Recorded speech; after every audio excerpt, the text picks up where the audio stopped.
welcome back. I'm Sarah Soell, the Executive Director for the Down Syndrome Association of Central Oklahoma. Today I get to sit down with someone who has been a cornerstone of our biggest event of the year. He's our race ambassador, our emcee, and honestly, one of my favorite people to share a start line with. You know him, you love him. It is Mr. Mark Bravo. Welcome to our show. It is so great seeing you all, and I don't have to wait until September. I know. It's so fun we get to share this event with you. So what we're going to be talking about today is our Down Syndrome Festival and 5K, which this is going to be our 32nd year to host the entire event. It's going to be Saturday, September 26th at the Myriad Botanical Gardens. It's our largest annual fundraiser, and it features a 1-mile fun run and a 5K, which Mark's going to give us some hints on how to prepare for that coming up. So today we're just going to talk about everything you need to know. So let's get started, Mark. Good. So for Mark, for folks who may not know, how did you first get connected with us? I'll tell you, I had personal connection with a nephew and a few other family members and dear friends. And when I heard about the race and was lucky enough to get reached by you folks, it was a perfect fit. I'm fortunate to get to a fair amount of start lines. But You are. Anybody wondering why they should go out, whether you're going to run, you're going to walk, you're going to take in the morning, you will be changed when that morning comes and goes. Mm-hmm. Every year, and I've done a number of them, I think this is the best thing I get to do annually. The vibrance, the pure joy at accomplishment, at participation, and how everyone buys in to acceptance and inclusion. I'm almost pleasantly surprised each year that it touches me more and more and in a different way every single year, Sarah. Yeah, it truly is an amazing event, and I think this year you'll be surprised because we have some self-advocates training to run that 1-mile fun run, so it's going to touch you. I am ready for it. Even more. But Mark, every year, you come out and you're the MC for us, and you always have such great, words of encouragement. But let's skip a little bit, and I want you to talk about your book, Momentum, for a minute, because every race winner gets a copy of your book. Mm-hmm. So can you share some tidbits in a little bit in that book to our listener there? I'd be honored to. People ask me, because if I'm recognized in any particular spectrum, it's usually the world of running, if this is a how-to-run book. And it's very distinctly not. There is a lot of analogy of the sport and a number of friends and acquaintances and folks who contributed their mindset to this book, Momentum. It involves the sport, but it's much more about the power of a positive attitude. I was very fortunate with we were exchanging words about our families, that I feel like the cornerstone to my sense of optimism that I was fortunate enough somehow to acquire came mostly from my mother. And you just can't do better than that. I worked with my parents for many years in a small business, and not by exhorting me to be positive, you got to be optimistic, but by showing me the best way you learn anything, by example. I learned the power of that. You never see more of it than on race day, the Down Syndrome Festival and 5K. And the book is very short snippets. I tell folks, might tell you about my attention span, because there's hardly a chapter over about a page and a half and a ton of quotes. And it simply is the subtitle being Observations Toward a Life Well Lived. And we're always aspiring to that. Yes. We're not done. But I got some adages from some of the most impactful people I've ever met. And so it's very short chapters like that about the importance of being positive, optimistic, in the templates of the book, you might say, in short, 4 of them. I didn't realize until I had already written it. gratitude is really the cornerstone, I would say, of the book. A kinder, gentler approach to life, to others, and to yourself. Call it, stick-to-itiveness is my word. It's about not giving up. We know you can't just wish things to happen, but if you don't give up and you have that positive look, the fourth cornerstone of the book, kinder, really glass 3/4 full, not half empty approach to life.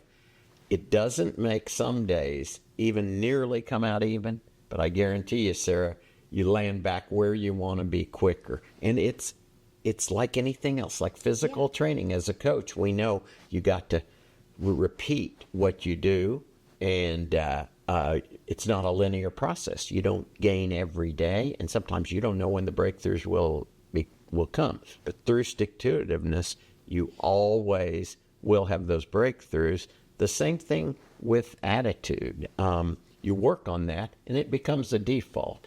So in essence, that's what the book's about. Mm-hmm. Oh my gosh. I think you just summed up our families, our loved ones with Down syndrome, all in one encompassing, analogy of your book. I mean, that's what we are: determination and not giving up, and just, working through situations. And we always try to look for the positive of everything. And, having a child with Down syndrome is not a glass half empty kind of situation. It's definitely, for me, it's a glass very well full, and such joy and such happiness. And, that's kind of the message that we always want to send. And I just want to say, I called you 8 years ago, and I was kind of starstruck because I was like, we are not going to get Mark Bravo to MC our race. And when you said yes, I was so, we were jumping and so thrilled because... Well, I was the same.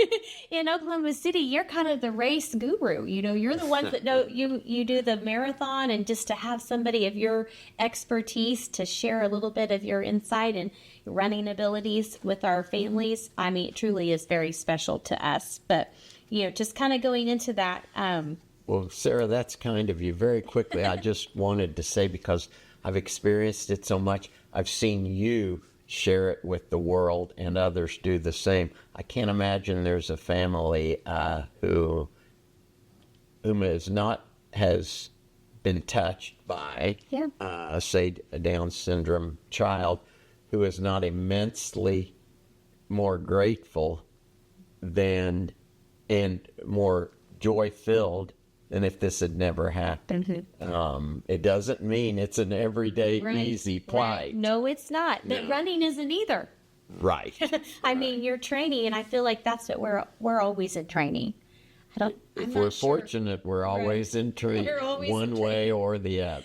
And I think that's but our training has such an amazing adventure, I feel like. And so it's, there's a saying that, with Down syndrome, you're always taking the scenic route. You're going to still get there. Wow. But so it's kind of like a cross-country run almost. Absolutely. Love that. We're just going through the scenic route. And, you've seen the families cross the finish line, and just the smiles and the joy that, comes at our event. How is our race different from other races that you are a part of? Well, the premise, of course, sets it apart. The acceptance walk after the 5K, and a lot of folks walk the 5K. So I want to make it very clear, more so than any race probably that I do. What I call it is all abilities, all athletes. That is not crystallized more than on this day of the 5K and Festival of Down Syndrome event, because everybody out there is an athlete. About 18 years ago, we will have been married 17 years, my wife and I, in a few weeks. Well, she told me, I nonchalantly called her athlete, because I tend to use that term a lot. And by no means is it even prevalently speaking to the physical. Right. It's about the entire person. Well, she told me, now I see how you use it. I thought you were making fun of me because I'm not the prototype athlete. She did her share of physical sports. But no, it's much more about the entire individual. And my book is pretty well dotted with that term. But that day, when that acceptance walk gets started, it's like only another tier more impactful. When I started calling races and they were half and full marathons, and you're seeing people come through the half marathon at 4 hours plus, in the marathon at 6.5 and 7 and 8 hours, a great feat, but it takes them a long time. And you can just tell by the emotion they're coming down the home stretch that quite possibly 6 months ago, 12 months ago, they never dreamed they would have a number, we call it a bib in running world, on their chest and be doing something like this. And this is a way, and you can start anytime to get ready for this race. But again, the word race in some instances can be used as a misnomer because you don't have to race. Everyone doesn't get in a stance and get started, and it better not be a sprint, because I've never been able to make it 3.1 miles sprinting. But the 1 mile walk and the 5K walk and run are so life-changing to view. And if you possibly can be a part of it, you've got so many ways that you offer via the teams. The teams get and involved. When you have the camaraderie of a team, when folks are training for an event and they've got the camaraderie, most of them just love that. It's accountability. You raise your game by definition because you got to show up. And it's a wonderful thing. And it's exampled in great ways by your event. Well, we kick off that morning pretty early. We got packet picked up the days before. And then we really start that race right at 8 o'clock, and we kick off with the 5K runners and the 1 milers all together. I think that's easier for the police officers. Yeah. I don't know if it's easier for the runners. We get some that get a little confused at that turnaround, but we'll make sure they know which race they're in. And indeed, but to be doing it all together, and runners generally, also active exercisers. Not everybody, but they love to get it going early. Yeah, they do. There's momentum in the day early on. They're used to running early. I was going to ask you, because you know a lot of runners, a lot of athletes that run, big marathons. Do you find that people are really running for a purpose, like for something? Much more so. Definitely.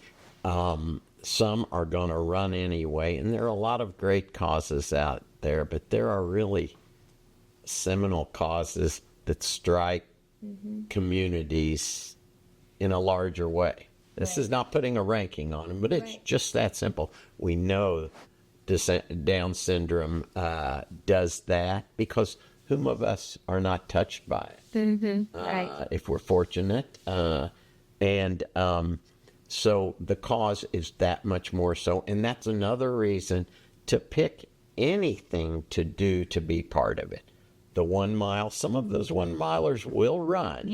Some of them will walk. Some of the 5Kers will walk. And some of them would probably beat me if I was throwing a bib on. But, and then you'll have fast runners. It is a full morning of celebration. So if somebody does want to, get involved in the 5K and start training, what are some, tidbits that they could start off to slowly get, if you're not a runner, because I wouldn't say these are our, marathon runners coming out to our 5. Some are. You'll have some fast ones. You've had a few repeat winners, friends of mine, and it's super.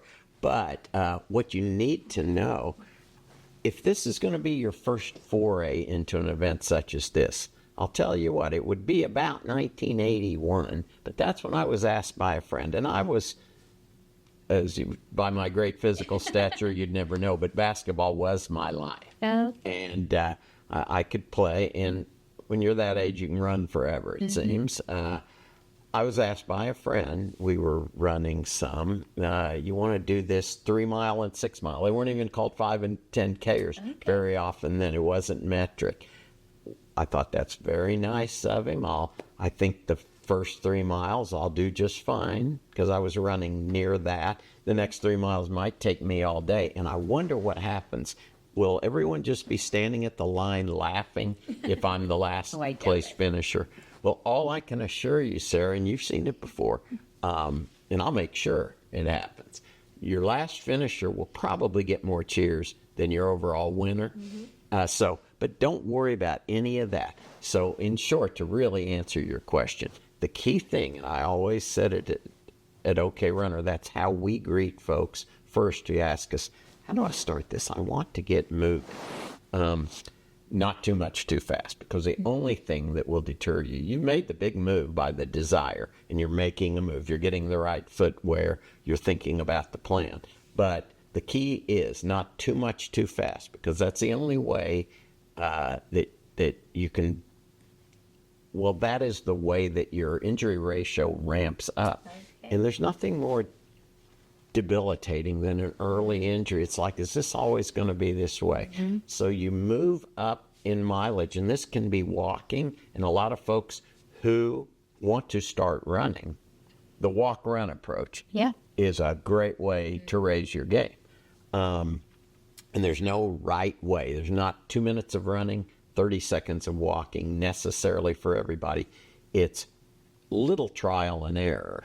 Of course, you can get a coach if you want. You don't need to.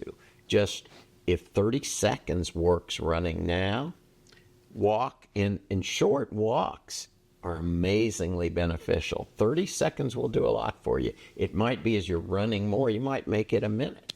But I've known great marathons run with a walk-run plan. You do that, maybe you move right on. In a lot of cases, you move right to full-fledged running, but the key is motion.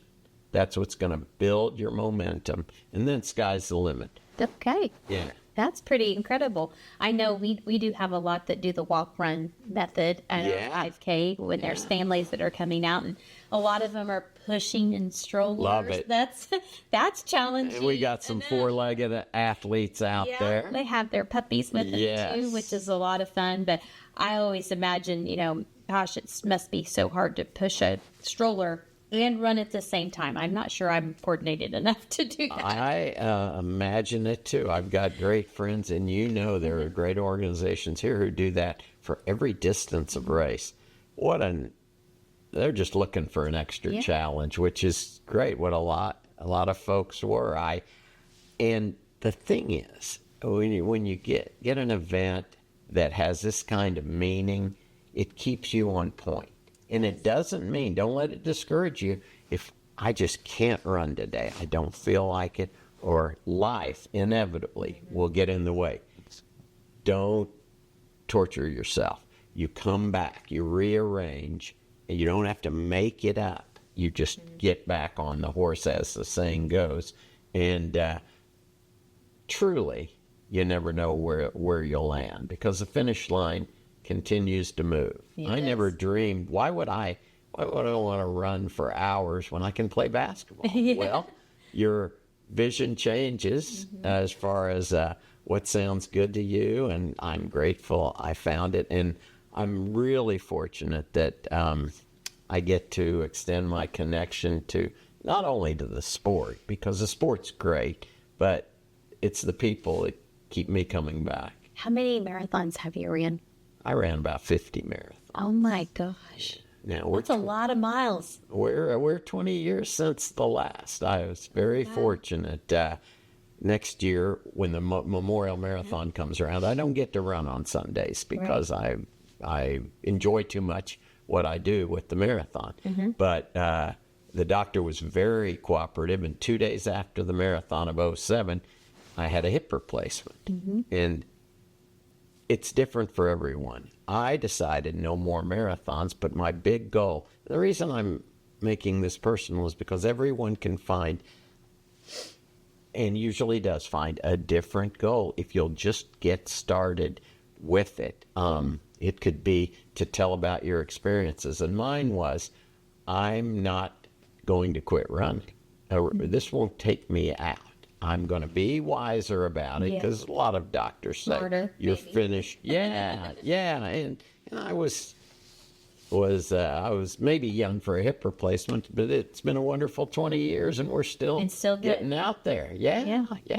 So how many miles do you run usually a Oh. week now? If I run 15 miles a week, if I run 20 miles a week, that's an exceptional week, and I really need to keep it. Maybe not quite that. Around there is just fine, and you find other things. I'm fortunate to have gotten to teach yoga, so flexibility is a big thing, and you'll find that runners' main nemesis is tightening of hips. So you want to do a little cross train. It doesn't have to be an hour a day, but just 5 to 7 minutes of certain exercises and regimen that you know works for you can keep you out there running smoothly. And these miles for me, a whole lot more deliberate than they were 20 years and 15 years and 35 years ago.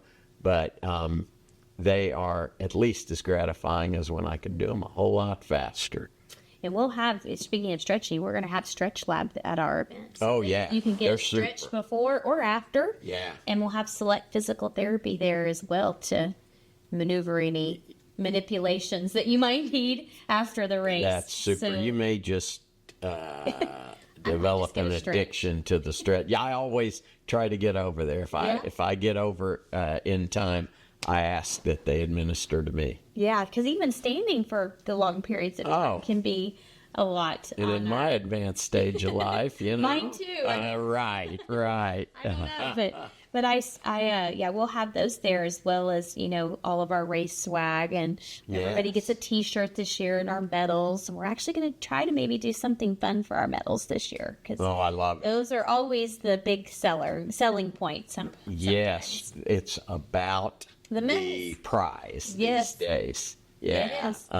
And a lot of creativity you always have. And yes, in that park, we of course give age group Yep. awards, and so much is going on in the park, and in Myriad Gardens, I should say, in the gardens, post game, pre game, through the So race. everybody can come, whether you're running or not. No question. We've got booths that are going to be up, and we'll have food trucks there. Yes. But we'll start that race right at 8:00, or both races at 8:00, and then give out our awards to our top 3 runners, and then we give our category winners for age groups.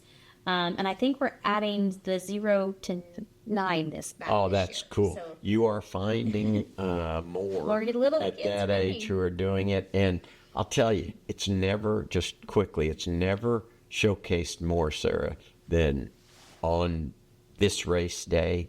I always like to acknowledge parents, teachers, mentors who bring their kids or bring kids whom they have some influence over, whether or not they participate.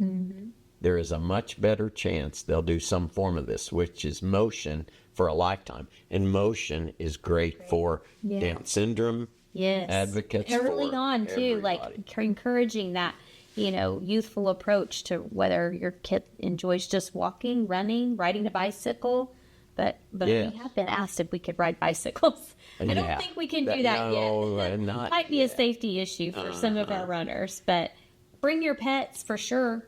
Yes, and Oklahoma, as we know, gets a bad rap, and we got a lot of work to do as far as ranking in health and wellness. Yes. But you come to an event like this, and you see, and again, I get to see a lot of races. We're going the right direction.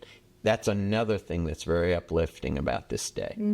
Well, and I think you've called a lot of races, and every time I'm looking on my Insta feed, there's some race you're at every weekend. So that's always encouraged too, so people can join those races to prep for ours as well as they, Absolutely. we like to spread the wealth around. So, but other than that, we'll start our awareness walk at 9:45, and I think last year we had over 3,000 people there. Yes. We usually have anywhere between 600 and 700 runners. I do encourage everybody to register early. You and I were just talking about that because we've got to order T-shirts and make sure everybody has enough swag bags. We want them to have everything that they deserve. But last year we had almost 300 runners register 2 weeks before. in this world, that crazy. happens more and more. But making that commitment, for one thing, you'll get to have your eye on a prize for weeks and weeks. And it doesn't mean you have to hard train every week. You've got plenty of time there, because I want you out there and I want you safe and uninjured. So don't put too much pressure on yourself. That's the other thing you asked about, starting a program. Yeah. Too much self-imposed pressure can get us in a lot of trouble. The book speaks to that, and it's not where none of us are infallible. We've all done it, but if you're aware of it, better chance that you'll be kinder, gentler, and that means to yourself as well. And that's how you get there, and that's also how you enjoy it more. So let's talk a little bit more about like hydration. What's your tips on, what should someone drink before the race and after the race, or healthy meals to prepare for a race day? All right. The months before, of course, are the warmer months in Oklahoma and most places. So when you train, it doesn't mean, okay, I'm going to take it inside until September 15th because it's too hot. Now, you can take it inside, but what I really meant was don't take it to the sideline. You can find ways to train. The key thing is what you mentioned, is hydration. You've got to respect it. Couple of things, and we've seen some races recently. When you have direct sun that you're training in, you've got to be that much more respectful of hydration during and then after. Key things you take in afterward is some protein, and another significant element is you want to do this within, hopefully, 30 minutes, but certainly within an hour of your workout. That's when it's most beneficial. So some protein, you've heard the term electrolytes. Those are trace minerals that we need to replace. Now, you don't have to go crazy with it, but we need a certain supplement of it. You also don't have to be a scientist and learn. Some runners break it down into how many carbs how many proteins per grams per hour. Well, again, this is not a long distance event. So you don't have to be particular. You don't have to take a high-level course to know how to get started with this. The key is to be mindful of it, and then you will see what works for you. How much is not overdoing it, but definitely making sure you take some in. And liquid's more important at this distance than necessarily food, but a pretty well-rounded diet. And what I've seen so often, athletes who begin a pursuit of, say, a race like this, their friends, they want them to be on their team, or the family's running, or as an individual, you're really taken by this cause. You're going to come out to the Down syndrome event, and if you just realize that there will be ups and downs in the training, but the end goal is all that's important. And you will learn so much doing this. The transformation you'll have will be way beyond the physical, I'm quite sure. And it may lead to certain, not only habits, but certain goals and accomplishments for a lifetime. That's usually overall health and wellness, for sure. That's the key. really That's what we're trying to promote, right? You are, and it's great. And again, how this can change the whole perspective, one's perspective, and that finish line can keep moving. And what it has done is create literally an event like this that is so large and so well recognized. A wellness initiative in Oklahoma. Folks have reached me, and things like the Oklahoma City Memorial Marathon created that, and cornerstone events like the Down Syndrome Festival and 5K, that gets people started, and they didn't know that it wasn't going to be a one and done. Right. And I love that. I do too. I love that too. I know you probably get asked this question all the time, and I've heard you address it when you MC the Oklahoma City Marathon, but how do you deal with cramps and leg cramps? What do you do before or after or during? Well, during, you you just find a way to make that thing stop. You can self-massage. Normally, the cause has something to do with those trace minerals I mentioned. Pure D, lack of hydration, can do it, but a lot of folks are okay in the hydration department, but it's what type of hydration. Doesn't mean you have to throw the coffee out. Runners are per capita known as coffee lovers, not all of them. So pickle juice?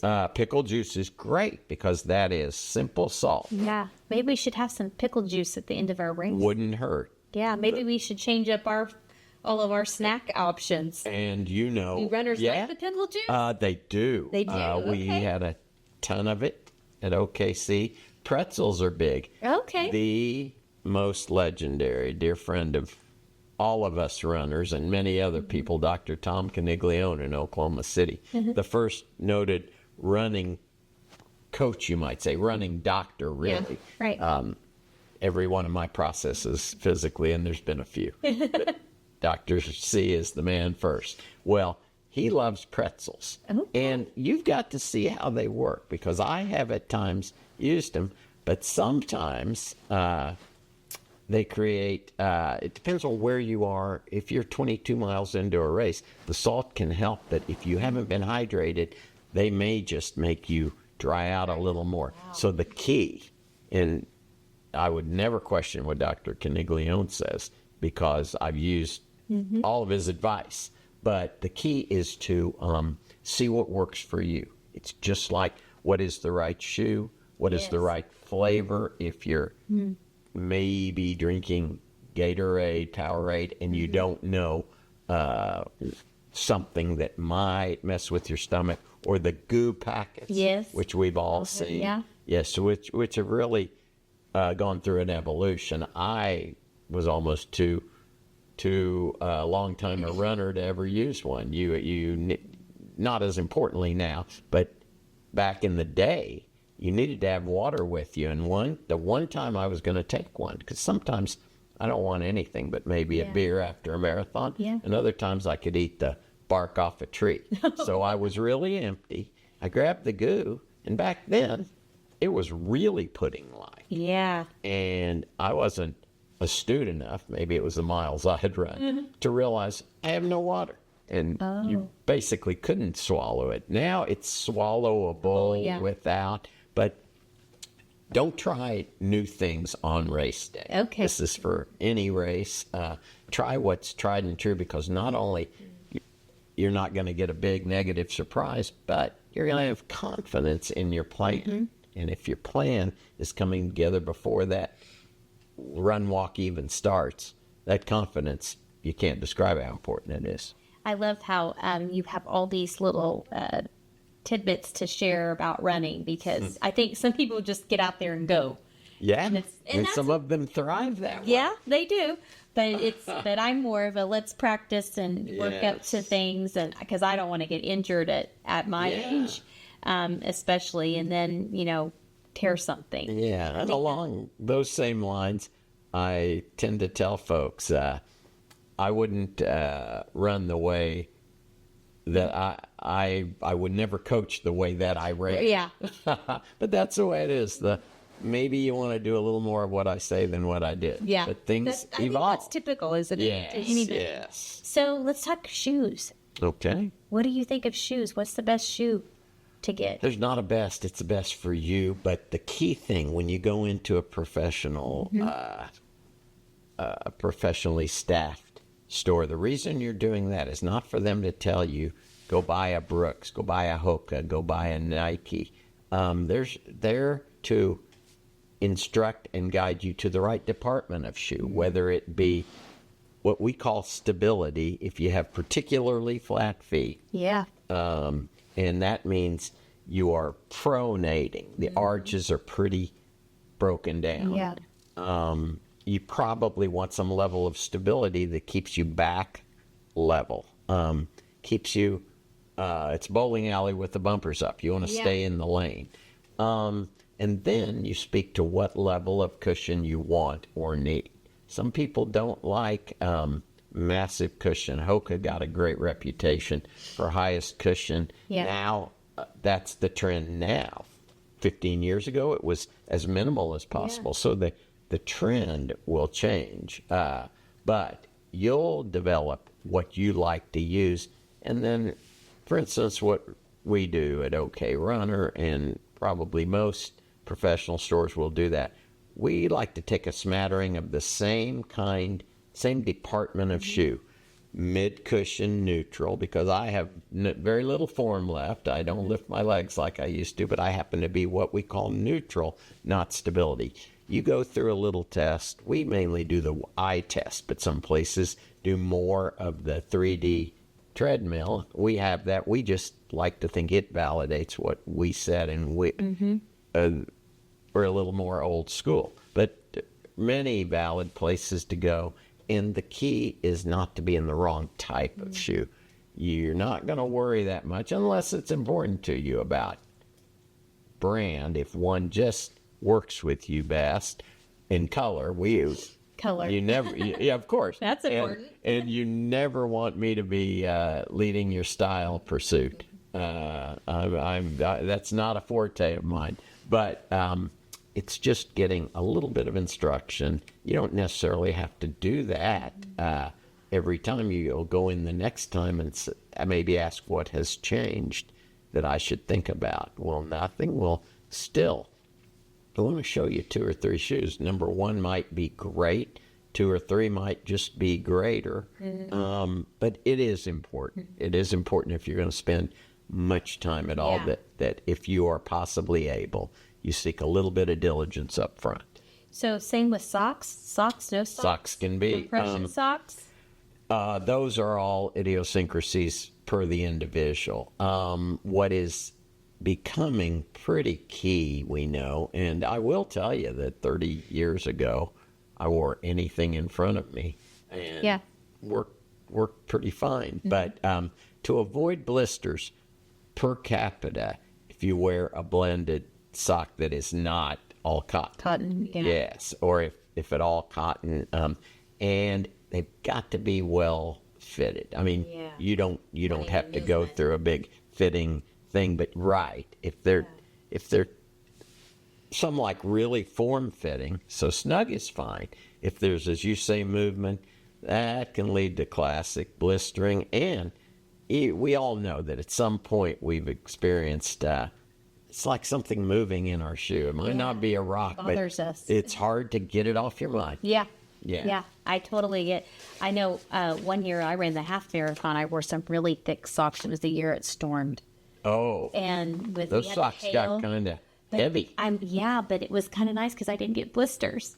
Oh, but that's true. At the end of the race, I had to wring those socks out. But I was one of the few that did not have blisters. So that was nice. That day they were heavy. Lasted a long time. Oh, running in all that puddles. I think that was runners. There was a lot of determination. No in that question. Race. But you know what? Runners and walkers, and it's really it's a great analogy for this race. I say runners take what you throw at them. Our little advocates and athletes and families, they take what you throw at them. Yeah, they do. And, for me, running was kind of my getaway from it all.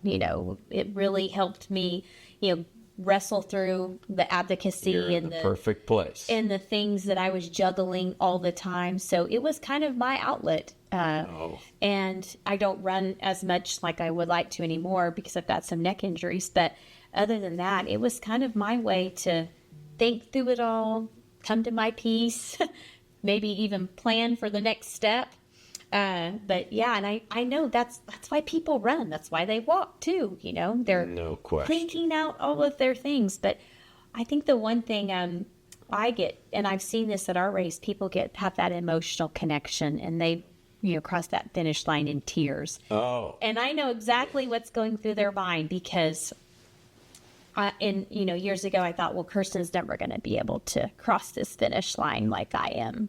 But she did. Yes, she did. She does. And Kirsten was a big star on race day. Oh, yeah. She likes to get up there and hand out those medals. Yeah. Be a part of the show for sure. But, I know we got a real race when I see her. yeah, it's so much fun. And I just can't thank you enough for being part of it and, enjoying our families. And, you've gotten to know a lot of the teams that now cross the finish line. So when you see those shirts, and they're all coming together and they're pushing those strollers. Nothing is more joyful than that. And I think that's what gets it for me. We're running for a purpose, is what we always say. No we're not question. just running to run. We're running for definitely a purpose. And It's truly my honor to be a small part of it. even the runners that come out just to run for the race, I mean, Yeah. they're running for us too. You betcha. It's so nice to see those self-advocates, see those individuals like, oh my gosh, look at this star of the show that just completed this race. And they think, for me, they ran this race for me. Yes, that's a great way to look at it. That's so true. I promise you, they are going to hear on race day what I speak of a lot, but it's no more evident than on that day. You're doing great things not only for yourselves by being out there, but for many others, some of whom you'll know, some inevitably you may not know, and it does not matter. The impact is the same. I had a couple of self-advocates that came up to me and said, Sarah, Mark said my name on the speaker. Go back through, go say it. You betcha. You betcha. Keep at it, keep doing it. But so if someone's on the fence about running, and don't have a personal connection to Down syndrome, what would you say about coming out to our race? You're going to see multiple, possibly new ways of enhancing the joy in your own life. You're going to see people that you might think, how in the world does their family do this? Yeah. And every day, because this is forever nonstop. And then, as we talked before, you realize, Sarah, those families can't imagine not having that individual. Nope, absolutely. And my small, really family personal connections have taught me that. But I've really gotten to learn it. So I thank you by being a part of this race. Well, thank you. And Mark, it's always such a joy talking with you, and I can't wait to see you at the start line in September. You betcha. You betcha. We'll be there early morning. So everyone listening, again, the Down Syndrome Festival and 5K is Saturday, September 26th. Our registration's open. We will put a link on our page for this for you to register. So whether you're running the 5K, the fun run, or just coming out to the awareness walk, or just coming to the festival, there's something for everyone. The walk and the festival are free to attend. However, we'll put the amounts up to register for our race because we do have some. We're going to put a code up for this for those listening. We'll get to a discount. A discount for listening to this. So if you're listening, you're going to get a little mark down there. Folks, for sure, find a way to be a part of it and have your impact. You will if you're a part of it in any way you can. I'd love to see you at the starting line, but however you are there, you're going to make a mark. And I think if you just put in that code as 321, we'll give you a discount. So again, the code is 321. I'm going to start spreading it. Yep. And we can also do our 5K virtual. Oh, yes. So we have our virtual runners too. And I think last year we had individuals from 12 different states that ran. I love it. So you could run virtually. You can run the 1 mile. You can run the 5K. And again, you can register at dsfestivaland5k.com. That's on our website. But if you have questions, you can call our office or email us at info@dsaco.org. And until then, we will see you at the Myriad Gardens on September 26th. How's that sound, Mark? That sounds super. I can't wait. Okay. Every year. Again, September 26th, Myriad Botanical Gardens. Registration starts at 7 a.m. The 1 mile and a fun run and 5Ks at 8 o'clock. Our awareness walk starts at 9:45. 10 o'clock, our festival officially begins, and we'll kick that off with a talent show, by the way. The cost to enter the 5K is $60. The festival and the walk are free. And again, if you use that code 321, you're going to get a discount for right for listing today. Definitely use it. If you tell your friends, you make it literally a festival for yourself. Go do it yourself together, whether running or walking. That's right. Well, thanks everyone for listening today. And until next time, keep advocating and keep running towards your goals. So till then, we'll see you next time. Bye.